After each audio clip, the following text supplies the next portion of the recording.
Oi pessoal, estou aqui com vocês para mais uma das nossas aulas e hoje nós vamos falar aí da termodinâmica.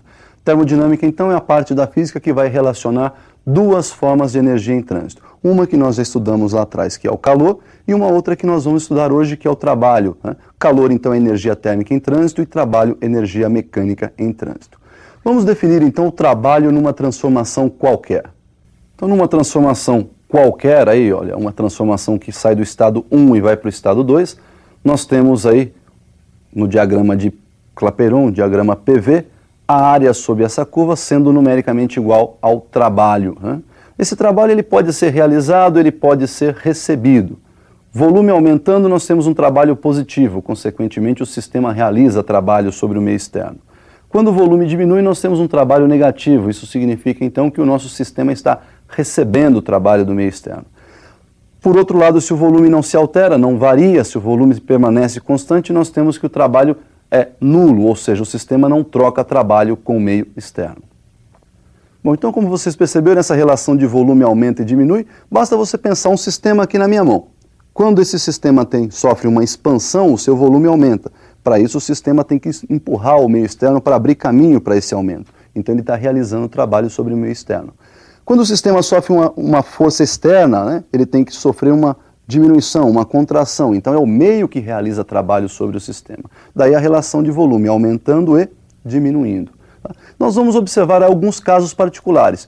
Por exemplo, observem a transformação isobárica, quando a pressão se mantém constante. Bom, então trabalho numa transformação isobárica, veja aí no diagrama de Clapeyron, pressão constante enquanto o volume varia de V1 para V2. A área sob essa reta que representa a nossa transformação é numericamente então igual ao trabalho. Por outro lado, com olhos matemáticos, se você vai calcular a área, você faz aí a base multiplicada pela altura. A base está representando o nosso ΔV e a altura representa a nossa pressão. Então nós podemos dizer que a área é numericamente igual ao produto da pressão pela variação de volume. Daí então a nossa área numericamente igual ao trabalho. Podemos dizer que na transformação isobárica, onde a pressão é constante, o trabalho é então dado pelo produto da pressão pela variação de volume. Bom, também temos as transformações chamadas cíclicas, né? O que é uma transformação cíclica? É aquela que começa de um ponto, vai até uma determinada posição lá no final e retorna ao ponto inicial. Isto é uma transformação cíclica. Ela começa e termina no mesmo ponto. Observe então a definição do trabalho na transformação cíclica. Temos aí um ciclo, começou no estado 1, foi até um estado 2 e retorna aí, né, ao estado 1. Nós temos então que a área desse ciclo agora será numericamente igual ao trabalho realizado pelo ciclo. Então o trabalho do ciclo é numericamente igual à área, somente a área dentro do ciclo, né? Esse ciclo então é formado por, nesse caso aí, por duas transformações. Transformação de 1 para 2 e a transformação de volta, que é a transformação de 2 para 1. Percebam então que se o seu ciclo for percorrido no sentido horário, o trabalho é positivo, significa então que o sistema está realizando o trabalho. Se esse ciclo for percorrido no sentido anti-horário, nós vamos ter um trabalho negativo, o que significa então que o seu sistema está recebendo trabalho. Então nós vimos aí a definição do trabalho, que pode ser calculada numa transformação isobárica pelo produto pressão vezes variação de volume e através do diagrama de Clapeyron pela área, né, que vai desde a transformação até o eixo dos volumes, se for uma transformação aberta, ou a área dentro do ciclo, se for uma transformação cíclica. Bom, nós vamos definir uma outra forma de energia que é a chamada energia interna. Essa energia interna do sistema se resume aí nas energias que por algum motivo esse sistema tem acumulada, tem reservada dentro dele. Um exemplo de energia interna é a energia cinética de translação das moléculas que compõem o sistema, ou energia cinética de rotação das moléculas, ou até mesmo a energia potencial de ligação entre essas moléculas. Mas quando se fala de gás perfeito, nós resumimos todas essas energias na própria energia cinética de translação das moléculas. Observe então a definição dessa energia interna. Olha lá, a energia interna nós vamos representar pela letrinha U e ela é dada então pela relação 3/2 do produto de nRT. Como nós já vimos em aula passada, o produto PV é igual a nRT, a equação de Clapeyron, aquela que nós fizemos inclusive uma brincadeira, né? nunca rachei tanto, nunca rezei tanto para os mais fervorosos, e nós podemos então substituir esse nRT por PV. Daí então nós temos a energia interna 3 meios de PV, pressão vezes volume. Observe que se a temperatura aumenta, nós vamos ter aí uma variação de temperatura positiva. Então a nossa energia interna está também aumentando e, consequentemente, nós vamos ter aí uma variação de energia interna positiva. A energia interna final será maior que a energia interna inicial. Por outro lado, se essa temperatura diminui, nós vamos ter uma variação de temperatura negativa. Então nós temos aí um sinal de que a nossa energia interna está diminuindo. E se essa energia interna diminui, nosso ΔU, nossa variação de energia interna é negativa.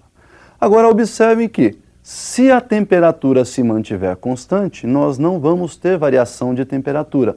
Significa então que a nossa energia interna também se mantém constante. E, consequentemente, nós não vamos ter variação de energia interna. Uma observação para vocês, olha lá. Não valem essas observações que nós fizemos para mudanças de estado.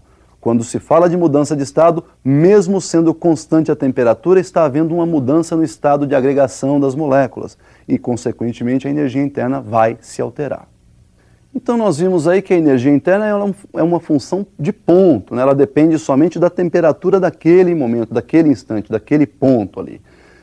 Então nós vamos observar o seguinte, se a transformação for cíclica, ela sai de um ponto inicial, dá uma volta e retorna de novo ao ponto inicial. Percebam que o ponto inicial e o ponto final vão ser coincidentes.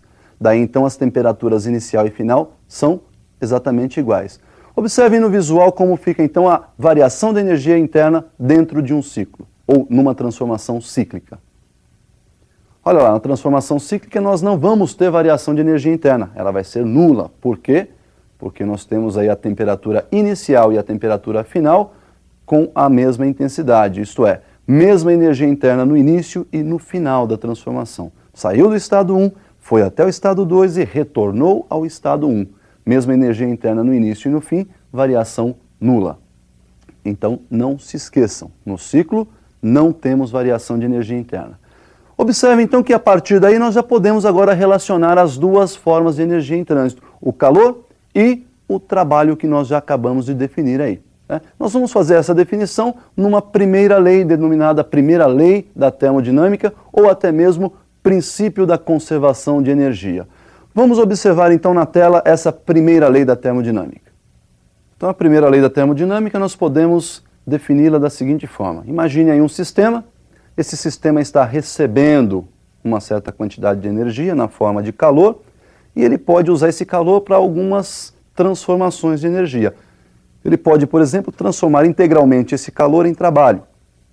Por outro lado, ele pode simplesmente pegar toda essa quantidade de energia térmica que entrou, toda essa quantidade de calor, e transformá-la em energia interna, ou seja, deixar essa energia acumulada dentro dele mesmo. E por outro lado, ele pode fazer as duas coisas simultaneamente. Um pouco ele guarda para ele em forma de energia interna e o restante ele utiliza para a realização do trabalho. Nós podemos então observar que existe aí uma conservação de energia. A quantidade de calor que entrou no sistema pode ser transformada em parte em trabalho e em parte em energia interna. Somatório da energia que entra, que é o calor, igual ao somatório da energia transformada, que é o trabalho, mais a variação de energia interna sofrida pelo sistema. Então nós observamos aí que essa lei é bem simples de ser aplicada. O que não é simples é você esquecer aí de alterar os sinais. Calor que entra é calor positivo, calor que sai é calor negativo. Então o sistema ele pode estar recebendo o calor, mas ele pode estar cedendo o calor. Trabalho realizado é trabalho positivo, trabalho recebido é trabalho negativo. Então cuidado, se ele realiza trabalho, esse trabalho é positivo, se ele recebe, esse trabalho é negativo. E a energia interna, quando ela aumenta, tem uma variação positiva, quando ela diminui, a variação é negativa. Então também temos que tomar cuidado aí com esse sinalzinho. A equação é simples, mas na hora de substituir os valores, eles devem ser substituídos com seus respectivos sinais. Não podemos esquecer isso aí. Tudo bem? Vamos mais para um caso particular aí. Observem a transformação isotérmica. Dê uma olhada aí então como fica essa primeira lei aplicada na transformação isotérmica. Olha lá, na transformação isotérmica nós temos que a temperatura se mantém constante e por este motivo nós não temos variação da energia interna. Se eu não tenho variação da energia interna, o calor então será integralmente transformado em trabalho, né? Se o calor entra, então, é positivo, o calor recebido positivo. Se esse calor for cedido, ele é negativo. Todo trabalho realizado positivo, e se o trabalho for recebido, ele então será negativo. Então nós podemos dizer que a quantidade de calor é igual ao trabalho, lembrando que nesse caso aí os sinais também serão exatamente iguais. Entrou calor, realizou trabalho, os dois são positivos. Perdeu energia térmica, perdeu calor, é porque ele recebeu trabalho. Então os dois aí nesse caso são negativos. Então, pessoal, nós vimos aí a transformação isotérmica, né? Lembra lá, recebeu calor, positivo. Cedeu, perdeu o calor, é negativo. Realizou o trabalho, positivo. Recebeu o trabalho, é negativo. Vamos para mais um caso particular, que é o caso das transformações isocóricas. Observe então no visual como vai ficar essa relação para as transformações isocóricas ou isométricas. Olha lá, transformação isocórica ou isométrica, volume constante. E quando o volume é constante, nós não temos a realização do trabalho. O trabalho é nulo.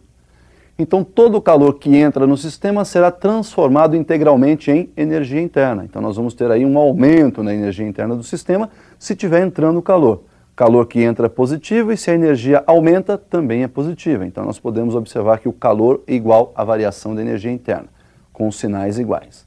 Por outro lado, eu posso ter aí o sistema cedendo calor, mas se por um lado ele está cedendo calor e não está recebendo nenhuma energia, esse calor, essa energia que ele está liberando é proveniente do acúmulo que ele já tinha lá dentro.